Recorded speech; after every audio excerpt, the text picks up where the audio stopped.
Akkan ani si jibbu kan na godhe eenyummaa kee ammaati jetteen Ruutaan Abrahaamiin. Ashamaa akkam jirtu hordoftoonni Qiddoo Yuutiif marti keessan sinin jechaa. Egaa Abrahaamii yoo ishiin na darbattee yoo ishiin na ifattus ani abdii koo hin kutadhu ishii biraas hin deebi'u.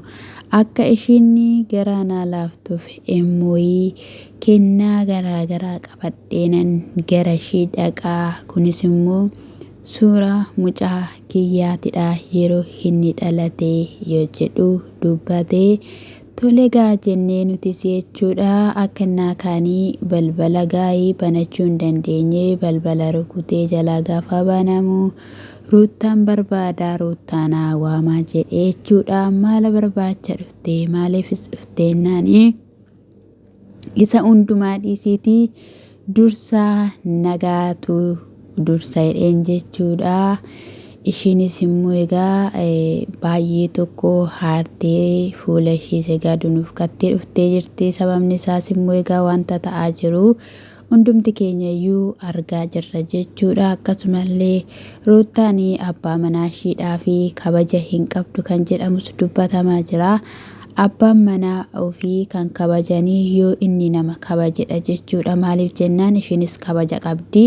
Bakka ishiin kabajamuu qabdutti bakka ishiin of eeggachuu qabutti innis of hin eegganne waan ta'eef ishiin qofti of eeggachuu fi waan hin dandeenyeef jechuudha. Kan kun hundumtuu ta'aa jiru. Baazawwee gaafa Ruutaa bira dhufu Abrahaamii Ermeellaadhaan mari'ateeti malee osoo Ermeellaan hin eeyyamiinii fi miti jechuudha. Waan baay'ee isaa dhuunfatteetoo jirti harka keessa galfatteetoo jirti jechuudha. Egaa namnumti nana baariini egaa namni waan baay'ee jechaanee jira kanumaafidha seeruma isaa guuttachuudhaaf fakkeessumaaf malee jechuudha. Ishiinis omaayyuu hin fedhu anis faana nagaas hin barbaadu wanti nani gara duubaatti deebi'ee mataa koo dhukkubsuufis hin jiru jechuudha. Inni immoo sannaa ishiin jaalattee gaafatteeti yeroo baay'ee kan inni odeessu jechuudha. Namni hundumtiyyuu egaa sin jaaladhaa siif iddoo kanan qabaa jedhee egaa nama gaafachuun aaraas hin fakkaatu. Garuu immoo yeroo tokko gaafa dubartii irraa gaafiin jaalalaa dhufu gaafa rakkoon tokko uumame ilmi dhiiraa situ barbaade situ jaalatee dhufe jechuun isaa waan hin oolledha jechuudha. Kinoo kana fa'idha jechuudha. Ati mee adeemsa miila kootii hordofaa turte akka har'aa hin turre ture jechuudha. Ishiinis immoo innaa sana nama gaarii turte nama bayeessa turte. Amma garuu miti iddoo sanatti hin argamne. Dura of ta'ii dura eenyummaa keetti deebi'i dura of barbaadii jetteen jechuudha. Inni immoo si baasee achi nyaata si affeeree noo si deebisannaan hin barbaadu si ba'uu si hin feene jetteen jechuudha. Iyyuu durayyuu osoo ishiin nafaana baatee waliin haasofne qophaa keenya innaa haasofnuu fi innaa namni nu faana tokko miti qophaa kee kottummoo naan jettee turte yeroo darbee jedhee jechuudha. Gaa'ii inni immoo ushummaa isaa qabatee guyyoota meeqa jechuudha kan inni dhaqee ture. Isa biraan ushummaanis qophaa hidhattee turte jechuudha. Garuu osuma isaan haasawanuu osuma isaan maal jedhanuu ani si qofan jaaladhaa ani si qofan barbaadaa wantin si barbaaduuf kunis immoo bulee ture sii galaa osuma jechaanii jiru.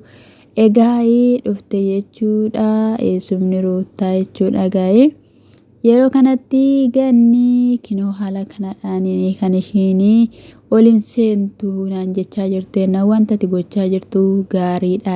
Ani tun si barbaaduun iyyuu si argadhe innati Ermeellaan kibbii keessa fidduuf maalidha jennaani ishii warqii si miti kan naa bitee ishiitu naa bite jechuudhaan na jette sanumaadhaafin amansiisuudhaaf fideetoo dhufee jira jennaani waan baay'eetu irra gahaa jira jettee jechuudha. Ishiinis innaa dammoo na barbaaddeetu na argatte yeroo sanaa fi amma garuu inni suni hundumtiyyuu hin jirennaan haaloo sanaa baataare haaloo sana ba'aa jirtaayii jetteen jechuudha. Ishiinis egaa olis hin seensisnee inni garuu ol seenuu barbaade. Mucaasaa guyyaa meeqa hin argine. Akkasumas immoo ati yeroo baay'ee kan jechaa jirtu mucaa kooti jetta malee Ruuttaas jedhu hin dhageenye nuti yennaani. Ishiis mucaa koosidha. Innaa mucaa kee hin argattaa yeroo muraasaan booddee. Amma garuu gibbii kana keessa jirutti qeemaatii kootii hin jeeqamu jetteen jechuudha. Innaayi dhugaa dubbachuu baay'ee tokko aartee Ruuttaanii sitti himuu yoon barbaade waan baay'ee waan sitti himuu qaba. Garuu immoo waan tokko yeroon dubbadheera ta'ee akkas jettanii biyya waliin ga'uurraatiin kan hafe homaa tokkoyyuu wanti fiddanii hin jiru. Ani samiin kunii fi lafti kuniyyuu osoo walitti garagalee ani of duuba hin deebi'u jette jechuudha. Naayi hin gaabbitaa jedheenni si qoocaa. Ilmi namaa abdii kutataa. Otoon sin feenee ani yoo naqaatan of duuba deebi'aayyuu. Yaa Abrahaam hin sobda. Sababiin isaayyuu jireenyi kee Ruuttaa malee hin ta'u. Viidiyoon kee iyyuu Ruuttaa malee hin ilaalamu. Kabajni kee Ruuttaadha. Gonfoon kee Ruuttaadha. Ati garuu kana wallaaltee ishiin akka wanta sin barbaadu sin jetteetti yaaddeetu jechuudha. Ishiin gaa'ela ishiin barbaaddi, si faana jiraachuun barbaaddi. Garuu immoo arrabaan dubbatta malee ati hojiidhaan kan agarsiisaa jirtu immoo jechuudha sagaagalummaa, ejjummaa jedhama jechuudha. Naayi addabaabayii irratti akkana baasteetu ushummaa kee faana ammatii akka barbaaddeetti haadha manaa keetatti akka ishiin dubbattu gootutti jirta jechuudha. Haati jechuudha. Nuti sin agarree osoo ati Ruuttaachi darbattee ushummaa keetiif falmitu. Ittiin dubbatiin meeseejii ati maaliif deebistee fi jettee jechuudha.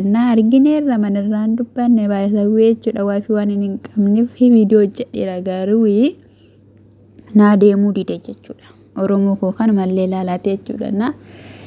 Hojii afaan mana nawwii qabu kana ilaalaate subscribe illee naa godhaa isiniin jedha. Dhugaa dubbachuuf irra hojjedheen naa deemuu dide jechuudha.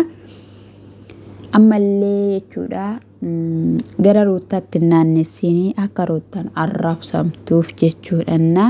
Akka waan ati gaarii taate kadhatee ture jilbeeffatee kennaa meeqa baate warqii baate makiinaa baate akka nuti jennuuf yoo barbaaddetti ta'ee dubartiin sana miti. Hiyyummaa ishee keessatti rakkina ishee keessatti jaalala dhugaa burqituu barbaaddi onnee qulqulluu jechuudha. Calaqqee garaagaraatiin isa dubartii gowwoomsan achi kaa. Isiniin jechuun jaaladhanna dhiironni bara kana maraattan iddootti deebi'a. Gooftaan koo sinaa eebbisuu hordoftoota kiyyaa sinan jaaladha.